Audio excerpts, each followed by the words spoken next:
Assam Education Minister Ranoj Pegupen kaning Japon phan trok sikeprai sian kilong dunde au sumar tuma phai lakh isi students do latum ke admission japhan akapre college long admission japhan akisung do kokriti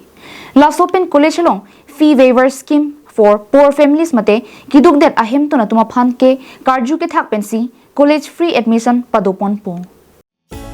lason si state sarkar tumpen ki pangdak pon tang teng pen ke free college admission pen ke students tumalong tangka endunlong lilo fee waiver scheme pen BPL students tumaphan college long deng ponang po Assam Education Minister Ranoj Pegupen kaning Japon ke phan trok sike bai si kilong dunde atum osumar phan kadukave lak isi atum ke admission kilong japhan akapre ka college long admission japhan agisum dukok titi lasopen college long fee waiver scheme for poor families mate akiduk ahem tun osumar tumaphan ke karju ke thak pensi college free admission piponang po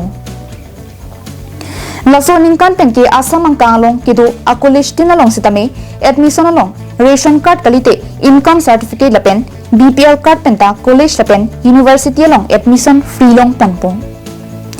State Fee Regulation Committee tumpen kilong ponke laso ningkan along pen lak isira suri trokebra trokra pharo isira inkora ki thom au somar tumang bongpen phan trok sike baisi kilong dunde tum nonanta lak isira suri khrenar kebra pharo isira trok sirkeba a students tumke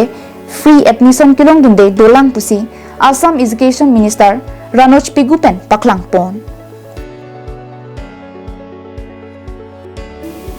News report Karbing Long Lai